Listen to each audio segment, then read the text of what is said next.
नमस्कार दोस्तों, आप सभी का स्वागत है आपके अपने YouTube चैनल पर। पिछले वीडियो में हमने डिस्कस किया कूलाम के नियम के बारे में।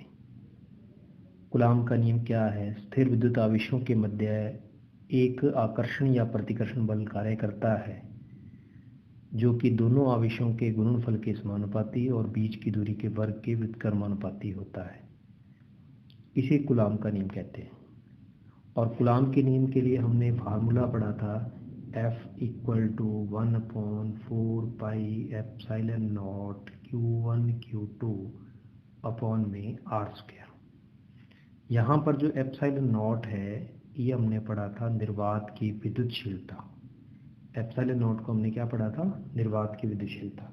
फिर हमने बताया कि यदि निर्वात की जगह पर कोई माध्यम आ जाए तो उस स्थिति में इस एप्सिलॉन नॉट की जगह पर क्या आ जाएगा? एप्सिलॉन आ जाएगा। और ये बल जो है वो माध्यम में लगने वाला बल हो जाएगा। तो यहाँ पर हमने दो बातों की चर्चा की, एक तो निर्वात की उपस्थिति में लगने वाला बल और एक माध्यम की उपस्थिति में लगने वाला बल। अब यहाँ पर दो हमारे पास राशियाँ आई हैं, एक तो है निर्वात की विद्युतशीलता और एक है माध्यम की विद्युतशीलता। इन दोनों के मध्य क्या संबंध होता है? तो उसके लिए हमारे पास एक डेफिनेशन आई जिसका नाम है माध्यम का पराविद्युतांक। क्या नाम है? माध्यम का पराविद्युतांक। इसका दूसरा नाम जो है वो आपेक्षिक विद्युतशीलता भी है। अब इसकी डेफिनेशन किस प्रकार से होगी या इसको हम किस प्रकार से परिभाषित कर सकते हैं कि निर्वात में स्थित दो आवेशों के मध्य लगने वाले कूलामी बल और माध्यम में इन्हीं आवेशों के मध्य लगने वाले कूलामी बल का जो अनुपात है वो माध्यम का पराविद्युतांक कहलाता है। यानी कि किसी माध्यम के सापेक्ष निर्वात में कितना बल उपस्थित है उसका जो अनुपात होगा वो माध्यम का पराविद्युतांक होगा। तो यहाँ पर हमारे पास तीन राशियाँ आई, एप्सिलॉन नॉट और एक होगी एप्सिलॉन आर। एप्सिलॉन जो है वो तो कहलाएगी माध्यम की विद्युतशीलता। एप्सिलॉन जो है वो माध्यम की विद्युतशीलता है। एप्सिलॉन नॉट जो है वो निर्वात की विद्युतशीलता है। एप्सिलॉन आर जो है वो माध्यम का पराविद्युतांक है। तो माध्यम का पराविद्युतांक कैसे निकालते हैं उसको अपने सीखते हैं। निर्वात में जो आवेशों के मध्य लगने वाला बल जो होता है उसको हमने नाम दे दिया F0 1/4 pi epsilon not Q1 Q2 upon में R²। और माध्यम में लगने वाला बल उसको नाम दे दिया FM 1/4 pi epsilon Q1 Q2 upon में R²। इन दोनों का अनुपात ले लेते हैं। इन दोनों का अनुपात लेंगे तो क्या आएगा? F0 अपॉन में FM 1/4 pi epsilon not Q1 Q2 upon में R² अपॉन में क्या आ गया? 1/4 pi epsilon Q1 Q2 upon में R²। तो हमारे पास ये 1/4 पाई से 1/4 पाई कट गया। Q1 Q2 अपॉन में R² से Q1 अपॉन में Q2 अपॉन में R² भी कट गया। तो क्या बचा हमारे पास? F0 अपॉन में FM इक्वल टू बचा हमारे पास एप्सिलॉन अपॉन में एप्सिलॉन नॉट। अब ये F0 है ये बल है, FM वो भी बल है, लेकिन F0 जो है वो निर्वात की उपस्थिति में आवेशों के मध्य लगने वाला बल है और FM जो है वो माध्यम की उपस्थिति में आवेशों के मध्य लगने वाला बल है। तो इन दोनों का जो अनुपात आया वो एप्सिलॉन अपॉन में एप्सिलॉन नॉट के बराबर आया। ये एक कांस्टेंट के बराबर है जिसको हमने नाम दे दिया एप्सिलॉन आर। क्या नाम दे दिया हमने? Epsilon R. यही एप्सिलॉन आर जो है वो माध्यम का पराविद्युतांक कहलाता है। तो यहाँ से हमारे पास फाइनल फार्मूला जो है वो ये आया F0 अपॉन में FM equal to epsilon upon में epsilon naught equal to epsilon r. तो हम यहाँ पर ये कह सकते हैं कि जो निर्वात में स्थित दो आवेशों के मध्य लगने वाले कुलामी बल तथा माध्यम में इन्हीं आवेशों के मध्य लगने वाले कुलामी बल का जो अनुपात है वो माध्यम का परावर्तितांक कहलाता है। और इसको दूसरे शब्दों में भी इसकी परिभाषा लिख सकते हैं, जैसा कि हमने यहाँ पर बताया epsilon R equal to epsilon upon में एप्सिलॉन नॉट। तो इससे भी हम परिभाषा बना सकते हैं, माध्यम की विद्युतशीलता और निर्वात की विद्युतशीलता का जो अनुपात है वो माध्यम का परावर्तितांक कहलाता है। दोनों समान भौतिक राशियों का अनुपात है, इसलिए एप्सिलॉन आर जो है वो विमाहीन और मात्रकहीन राशि हो गई। इसका कोई भी मात्रक नहीं होता, मात्रकहीन राशि हो गई। ठीक है, तो ये हो गया माध्यम का परावर्तितांक। अब माध्यम के परावर्तितांक की अलग अलग माध्यम के लिए वैल्यू अलग अलग होती है। अब वो किस प्रकार से होती है उसको अपने पढ़ते हैं। जैसे हम बात करते हैं कि यदि माध्यम का परावर्तितांक हम वायु के लिए लें तो वायु के लिए एप्सिलॉन आर की वैल्यू जो होती है वो 1 होती है, और कुचालकों के लिए बात करें तो इसकी वैल्यू 1 से अधिक होगी। ये कुचालकों के लिए है, कुचालकों के लिए, कुचालकों के लिए। अब कुचालकों जैसे मान लीजिए हम ये कह दें कि आवेशों के बीच में हमने कांच भरा हुआ है, आवेशों के बीच में हमने कोई अब्रक की प्लेट रख दी, तो ये जो है ये कुचालक पदार्थ हैं, तो उनके लिए जो एप्सिलॉन आर की वैल्यू होगी वो 1 से अधिक होगी। अब अपने बात करते हैं एप्सिलॉन आर का मान जो है वो धातुओं के लिए कितना होगा। एप्सिलॉन आर का मान धातुओं के लिए जो होता है वो होता है अनंत, इनफाइनाइट। धातु हों या चालक हों, चालकों के लिए जो है एप्सिलॉन आर का मान जो है वो इनफाइनाइट होता है। जैसे हम क्वेश्चन में कह सकते हैं कि किन्हीं दो आवेशों के मध्य पीतल की प्लेट, तांबे की प्लेट रख दे तो उनके मध्य लगने वाले बल का मान क्या होगा, उनके मध्य लगने वाले बल का मान जो होगा वो इनफाइनाइट होगा। अब यहाँ पर एक चीज़ नोट करने वाली है, वो ये कि चाहे हम दोनों आवेशों के मध्य पूर्ण रूप से चालक पदार्थ रख दें या आंशिक रूप से चालक पदार्थ रख दें, दोनों स्थितियों में आवेशों के मध्य लगने वाले बल का जो मान होगा वो कितना होगा, 0 होगा दोनों स्थितियों में। जबकि हम अन्य पदार्थों के अंदर कुचालकों में हम ये पढ़ रहे हैं कि बल का मान जो है यदि पूर्ण रूप से भर देते हैं तो एफ एम जो है वो हमारे पास क्या होता है, उस स्थिति में हमारे पास जो है F M equal to F0 upon में एप्सिलॉन आर होता है। F0 जो वो निर्वात की उपस्थिति में लगने वाला बल होता है, और आंशिक रूप में जो फार्मूला है वो अलग होगा। और धातुओं के लिए जो वैल्यू है वो सेम रहती है, चाहे हम आंशिक रूप से आवेशों के मध्य चालक पदार्थ रखें, चाहे पूर्ण रूप से आवेशों के मध्य चालक पदार्थ रखें। दोनों स्थितियों में जो बल जो होगा वो क्या होगा, वो 0 होगा। अब अपने जो कूलाम के नियम पर आधारित जो है वो आंकिक प्रश्न करेंगे। कूलाम के नियम पर आधारित आंकिक प्रश्न, कूलाम के नियम के बारे में हमने पिछले वीडियो के अंदर पढ़ चुके हैं, तो उसी फार्मूले को हम आगे लेके चलेंगे और उस पर आधारित न्यूमेरिकल करते हैं। सबसे पहला न्यूमेरिकल हमारे पास ये है कि निर्वात में दो आवेशों Q1 व Q2 के बीच की दूरी d है, तो इनके मध्य लगने वाले बल का मान यदि F हो। यदि दो आवेश हमारे पास कौन कौन से हैं, एक Q1 है एक Q2 है, इन दोनों के बीच की दूरी कितनी है, d है, और इन दोनों के मध्य लगने वाला बल कितना है, F है। F का मान क्या आ गया, F का मान आ गया हमारे पास 1/4 pi epsilon not Q1 Q2 upon में d², ये F का मान आ गया। तो वो ये कह रहा है कि यदि आवेशों के बीच में पराविद्युतांक 4 भर दिया जाए तो बल का नया मान क्या होगा।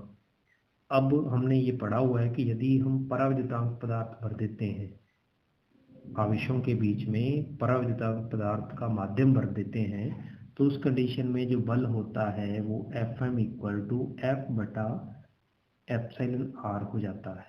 कितना हो जाता है? F बटा एप्सिलॉन आर। यहाँ पर F जो है वो निर्वात की उपस्थिति में लगने वाला बल है, तो Fm की वैल्यू जो है वो हमारे पास क्या हो जाएगी? Fm की वैल्यू हो जाएगी F/4, यानी कि निर्वात की तुलना में अब जो बल होगा, 4 पराविद्युतांक वाला माध्यम भर दिया तो अब जो बल होगा वो पहले की तुलना में 1/4 हो जाएगा। तो ये हमारा आंसर आ गया।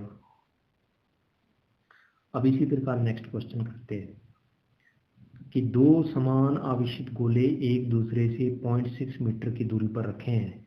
इनके बीच लगने वाले प्रतिकर्षण बल का मान कितना है? 10 mg भार है। अब ये आपको नोट करने वाली बात है कि mg भार का मतलब क्या होता है। कहीं पर किलोग्राम भार लिखा हो तो उसका मतलब होता है न्यूटन। ठीक है, किलोग्राम भार लिखा हो तो उसका मतलब क्या होगा? न्यूटन होगा। ये मात्रक है 10 न्यूटन हो गया उसका, सॉरी। और यदि हम ये कह दें कि हमारे पास है 10 mg भार है, तो अब इस कंडीशन में बल का मान क्या होगा? तो F इक्वल टू हमारे पास वैल्यू दे रखी है 10 mg भार।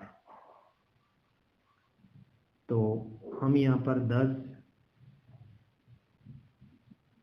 और 10 की घात -3, 10 की घात -3 मिलीग्राम भार है, तो इस मिलीग्राम को किलोग्राम में बदल लिया तो 10 की घात -3 आ गया हमारे पास। 1 मिलीग्राम में 10 की घात -3 किलोग्राम होते हैं, तो इसलिए हमने मिलीग्राम में किसको चेंज कर लिया? किलोग्राम में चेंज कर लिया। तो ये किलोग्राम भार आ गया हमारे पास, किलोग्राम भार। तो अब ये किलोग्राम भार किसके बराबर है? ये 10 न्यूटन के बराबर है। किसके बराबर है? 10 न्यूटन के बराबर है। तो 10 इंटू 10 की घात -3 और गुणा में 10 न्यूटन, कितना आ गया? ये 0.1 न्यूटन आ गया। ये हमारे पास बल का मान आ गया। यदि कहीं पर किलोग्राम भार लिखा हो तो उसको हम 10 न्यूटन के बराबर मानेंगे। यहाँ पर इस क्वेश्चन में मिलीग्राम भार लिखा हुआ है, तो मिलीग्राम भार का मतलब ये हो गया, पहले मिली को हम किलोग्राम में बदलेंगे तो 10 की घात -3 किलोग्राम हो गया मिलीग्राम, और फिर भार जो है पूरा किलोग्राम भार जो है उसकी जगह पर हम 10 न्यूटन लिख देंगे, तो हमारे पास टोटल वैल्यू जो है वो 0.1 न्यूटन आ गई। अब हम इस क्वेश्चन को करते हैं। इस क्वेश्चन में क्या बताया गया है? इस क्वेश्चन में बताया गया है कि वायु में जो दो आवेश रखे हुए हैं, समान आवेशित हैं, वो दोनों गोले जो है वो समान आवेशित है, बीच की दूरी 0.6 मीटर है, और उनके मध्य लगने वाला जो बल है वो 10 mg भार है, जिसकी वैल्यू हमने 0.1 न्यूटन के बराबर निकाल ली। तो अब अपने फार्मूला लिखते हैं। F इक्वल टू हमारे पास फार्मूला होता है 1/4 pi epsilon not Q1 Q2 upon में r²।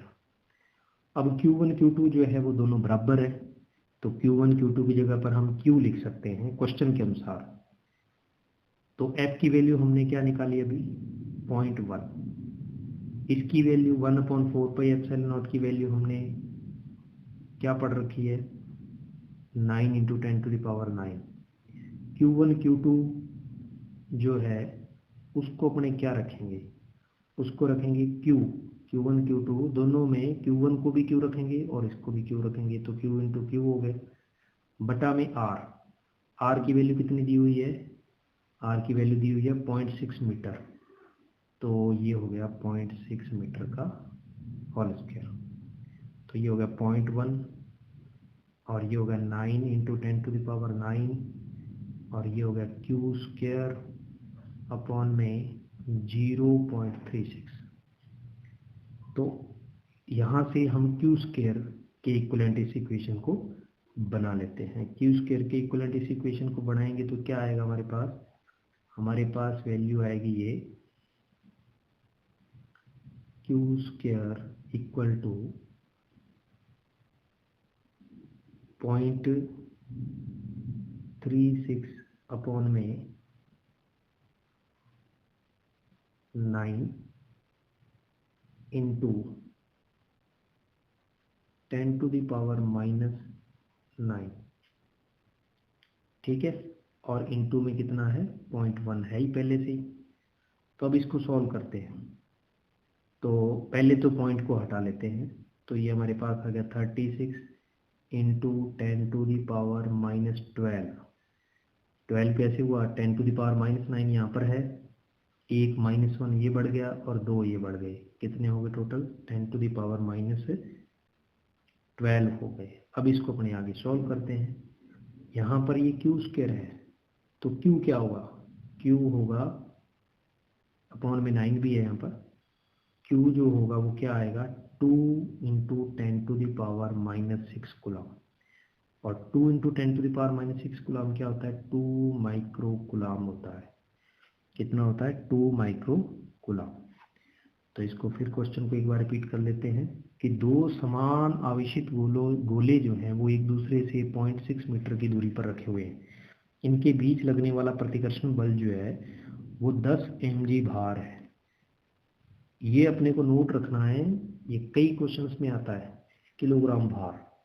तो किलोग्राम भार जो होता है वो 10 न्यूटन के बराबर होगा। तो 10 mg भार जो है उसको हम किलोग्राम भार में बदल देंगे पहले तो 10 की घात -3 किलोग्राम भार किया, तो ये किलोग्राम भार में बदल गया और किलोग्राम भार की जगह पर हमने लिख दिया 10 न्यूटन। तो हमारे पास F की वैल्यू कितनी आ गई, 0.1 न्यूटन आ गई। अब हम फार्मूला लगा देते हैं कूलॉम के नियम का, जिसमें दूरी आवेशों के बीच की दूरी है 0.6 मीटर। तो हमने वे फार्मूला लगा के और Q की वैल्यू निकाल ली। तो Q की वैल्यू हमारे पास क्या आ गई, 2 माइक्रो कूलॉम। अब नेक्स्ट क्वेश्चन देखते हैं। नेक्स्ट क्वेश्चन बहुत ही इम्पोर्टेंट प्रश्न है। इसमें चालन विधि का भी उपयोग किया गया है, संपर्क विधि का भी उपयोग किया गया है। तो संपर्क विधि हमें पता है कि उसमें जब क्या करते थे कि एक आवेशित वस्तु है उसको किसी अनावेशित वस्तु के संपर्क में लेके आते हैं। तो संपर्क में हटाने के बाद वो जो अनावेशित वस्तु थी वो भी समान आवेश से आवेशित हो जाती है। और यदि दोनों का आकार समान है, त्रिज्या समान है, तो दोनों पर समान मात्रा में आवेश आएगा। ठीक है। तो इस क्वेश्चन में उसी कॉन्सेप्ट को यूज करेंगे। यहाँ पर क्या कहा गया है कि दो गोले हैं ए और बी, क्यू आवेश दोनों पर दिया हुआ है।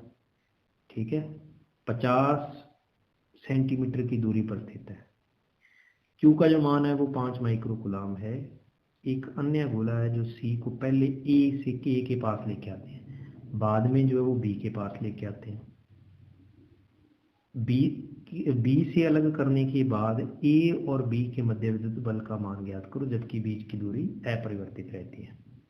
तो पहले अपने ये बनाते हैं कि ये हमारे पास ए गोला है, ये हमारे पास बी गोला है।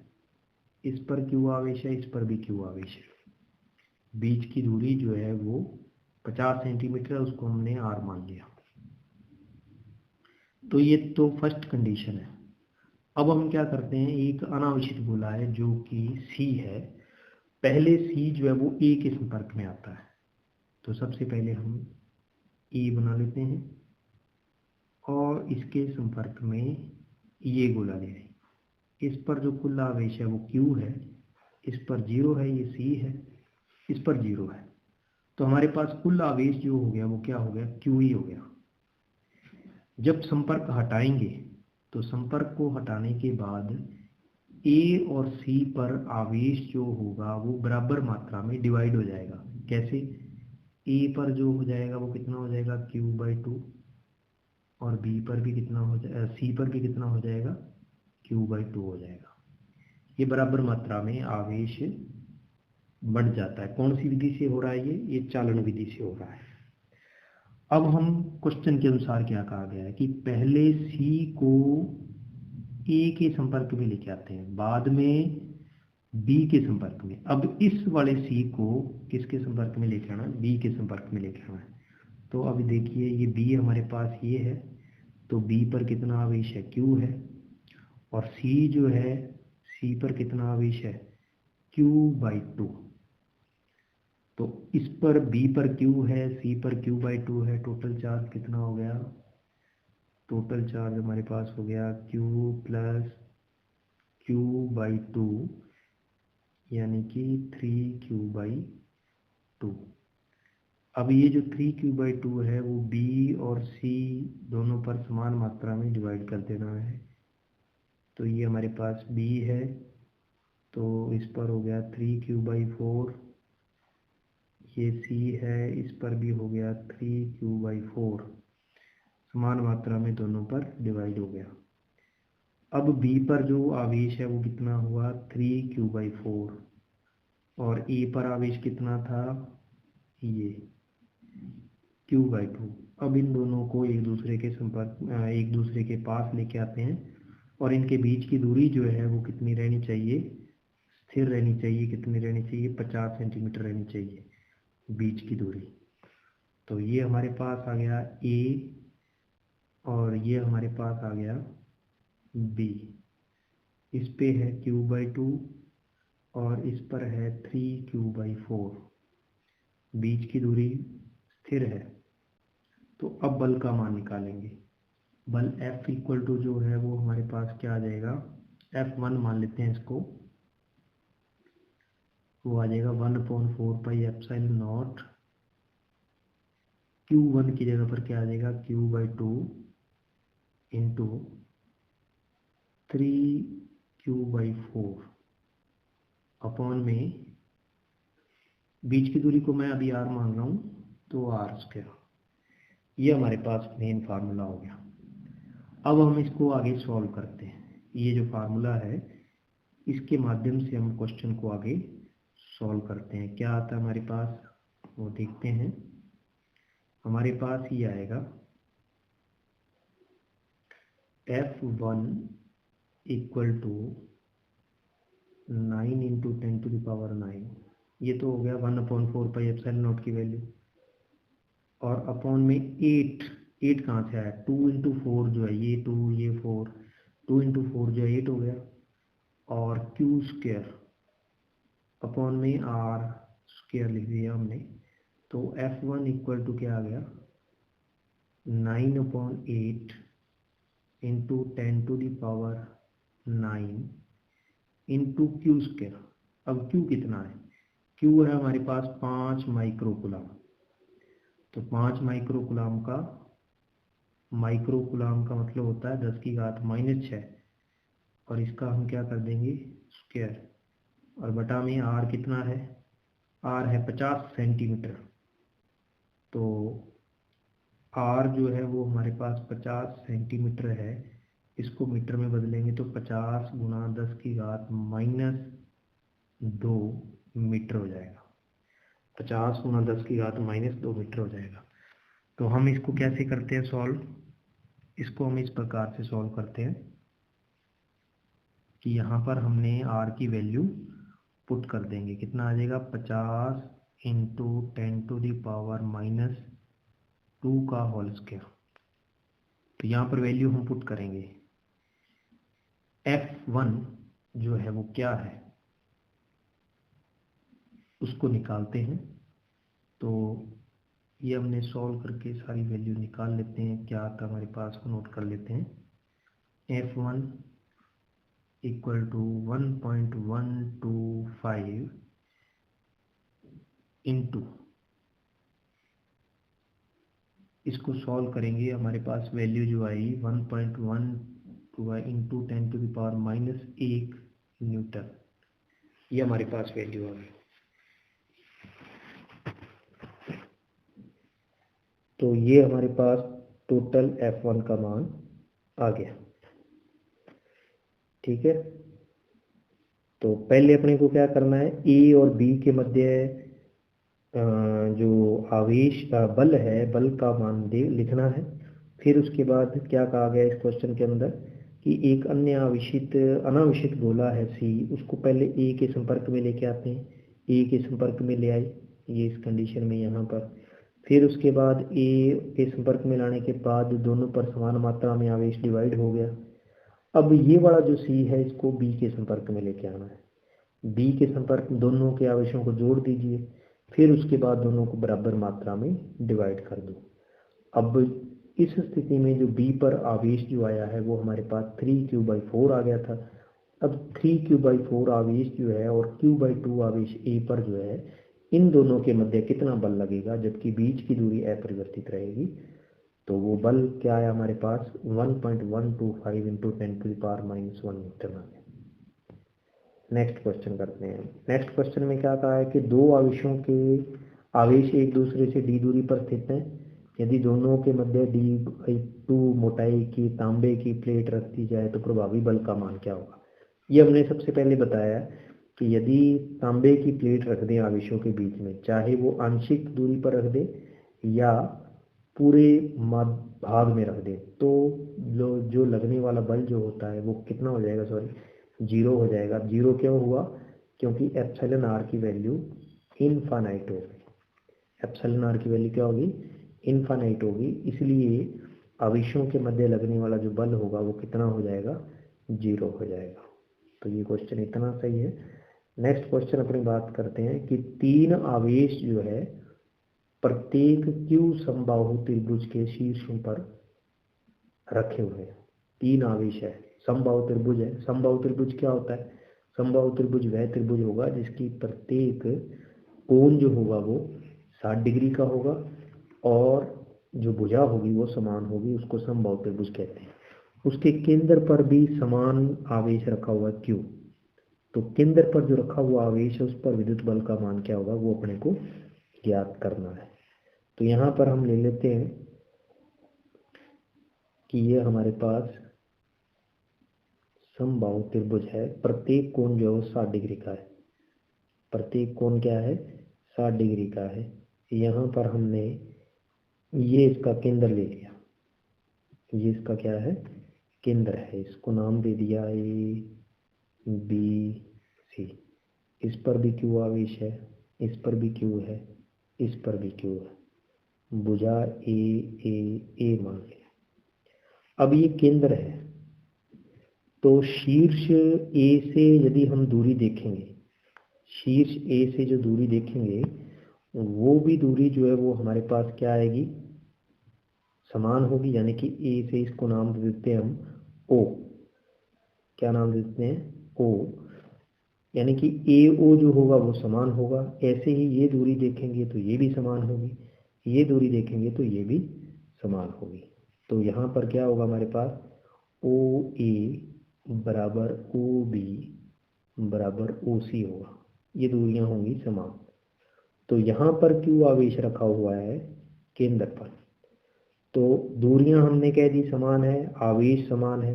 तो पहले यदि हम निकालेंगे ये इस दोनों के बीच में लगने वाला बल निकालेंगे, तो ये बल जो होगा वो बल जो होगा वो हमने मान लिया F है।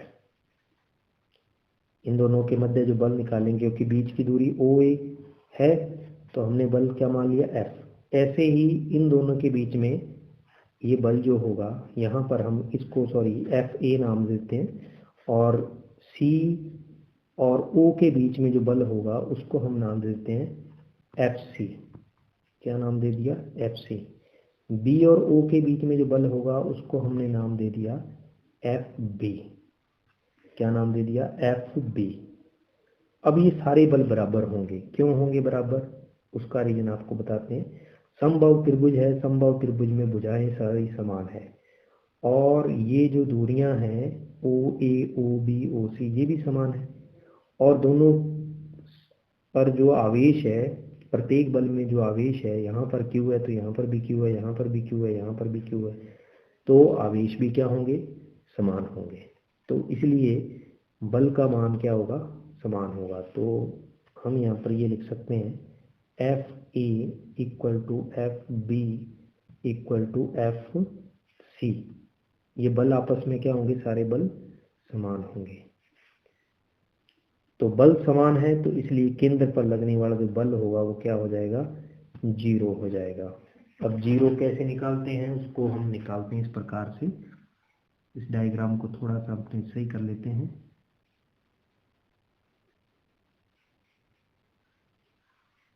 इस डायग्राम में हम क्या देख रहे हैं कि यहाँ पर ये वाला जो बल है ये है Fc, ये वाला जो बल है ये क्या है Fe, और इधर जो बल है ये क्या है Fb। अब Fc और Fa इन दोनों के बीच में एंगल कितना है 120 डिग्री का। तो यहाँ पर इन दोनों का जो परिणामी बल होगा वो इस दिशा में होगा, इस दिशा में OB की ओर।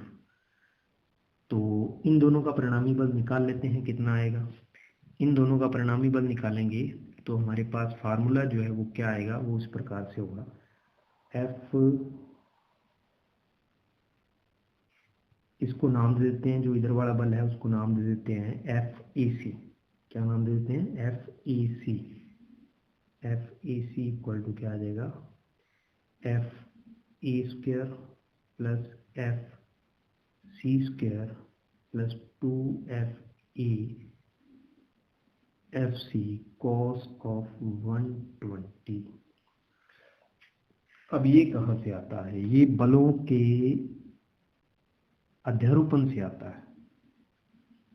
हमने 11th के अंदर सदिशों का योगफल विधि पढ़ी थी जिसमें समांतर चतुर्भुज का नियम था। तो समांतर चतुर्भुज के नियम में हमने पढ़ा है कि यदि P और Q दो आपके पास सदिश है तो उनका परिणामी जो R होता है वो इस प्रकार से आएगा। तो ये उसी फार्मूले से आया, अध्यारोपण के सिद्धांत से आया। तो अब यहाँ पर FA FC ये वैल्यू समान है, तो हमारे पास क्या आ जाएगा FAC equal to under root F square plus F square 2F square cos 120 degree. cos 120 degree जो होता है वो -1/2 होता है, तो ये इससे कट जाएगा। ठीक है, तो ये माइनस का F स्क्वायर हो गया, ये वैल्यू जो माइनस है ये प्लस है, ये क्या हो गया माइनस हो गया। तो क्या आ जाएगा इस प्रकार से, देखिए हमारे पास ये वैल्यू आ जाएगी, हमारे पास वैल्यू आ जाएगी ये FAC equal to under root F square plus F square minus F square, 2 से 2 कैंसिल हो गया था तो ये इससे कट गया। तो FAC जो है वो किसके इक्विवेलेंट हो गया F के। FAC जो है वो किसके इक्विवेलेंट हो गया F के। अब ये F क्या चीज़ है, F जो है वो FA भी कह सकते हो आप, इसको FC भी कह सकते हो। कैसे, वो इस प्रकार से कि यहाँ पर हमने ये कहा था कि ये FA है और ये FC है, तो FA इक्वल टू FC को हम क्या मान रहे हैं F मान रहे हैं, तो इसलिए यहाँ पर वैल्यू जो है वो FC आ गई। और ये FC जो है वो किसके बराबर हुआ, वो बराबर होगा, अब बल निकालते हैं अपने यहाँ पर B और O के मध्य, B और O के मध्य बल निकालते हैं।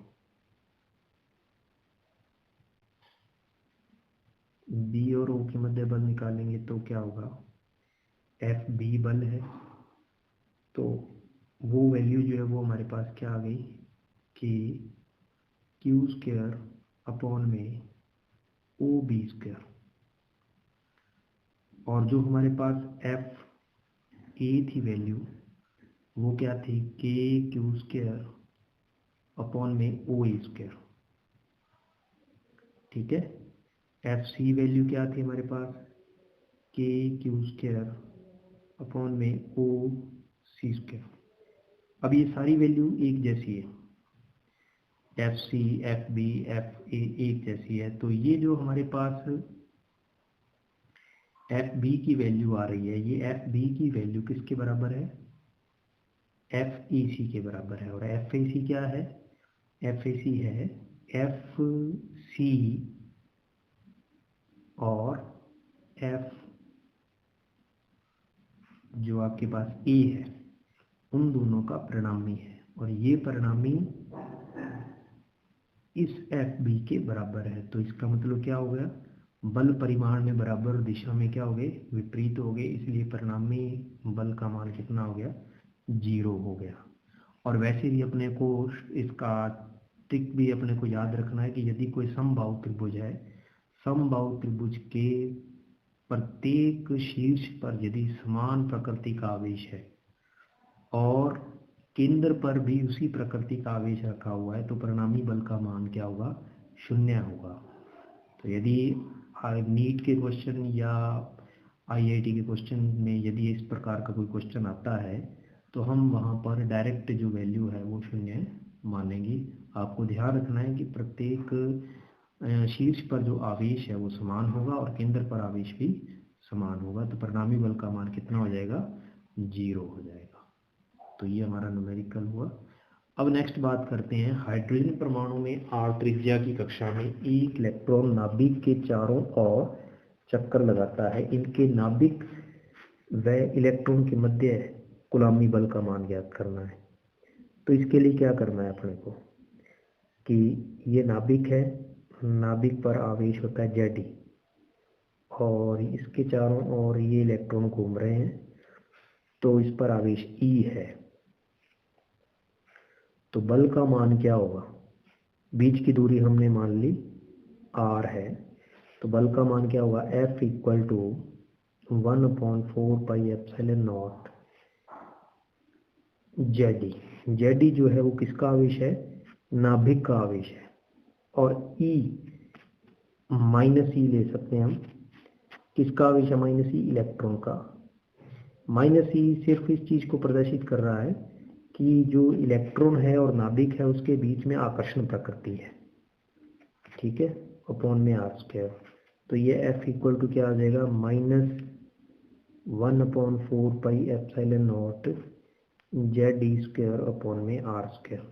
इसका परिमाण लेना चाहे तो प्लस आ जाएगा। यहाँ पर ऋणात्मक चिन्ह सिर्फ किस चीज को प्रदर्शित कर रहा है, ऋणात्मक चिन्ह प्रदर्शित कर रहा है कि इलेक्ट्रॉन और जो नाभिक है उनके मध्य कौन सा बल कार्य कर रहा है, उनके मध्य आकर्षण प्रकृति का बल कार्य कर रहा है, ठीक है। तो ये हम इसको r भी लिख सकते हैं, लिखना चाहे तो वेक्टर के रूप में, ठीक है। तो ये इसका परिणामी बल हो गया।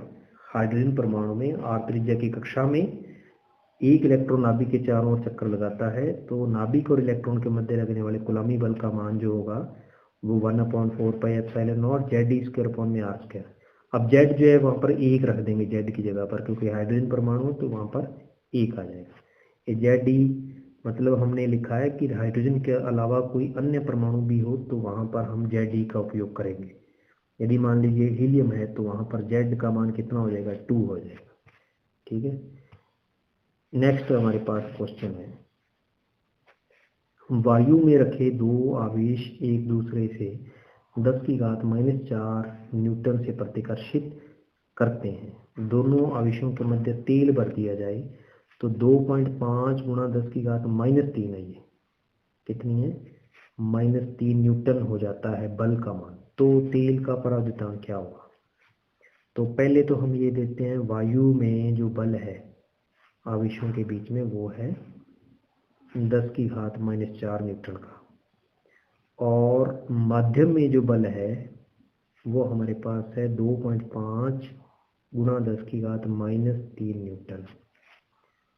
अब हमने फार्मूला पढ़ा है, अब तेल के परावर्तन की बात करनी है, तो एप्सिलॉन r बराबर जो है हमारे पास फार्मूला F0 अपॉन में Fm है, ठीक है। तो एप्सिलॉन r F0 जो है वो हमारे पास कितना है, 10⁻⁴, 10⁻⁴, और Fm कितना है, Fm है 2.5 × 10⁻³ 2.5 × 10⁻³ सॉरी ये 3 नहीं है, 5 है ये, ठीक है, -5 है, तो 10⁻⁵। तो अब इसमें इसको सॉल्व करेंगे, कितना आ जाएगा, एप्सिलॉन r 10⁻⁴ अपॉन में 2.5 इंटू 10⁵ ऊपर आ गया, तो ऊपर तो रह गया 10 बटा में 2.5, इस 2.5 को हटाएंगे 100 बन गया, 25 चौका 100। तो एप्सिलॉन आर की वैल्यू कितनी आ गई, 4 आ गई।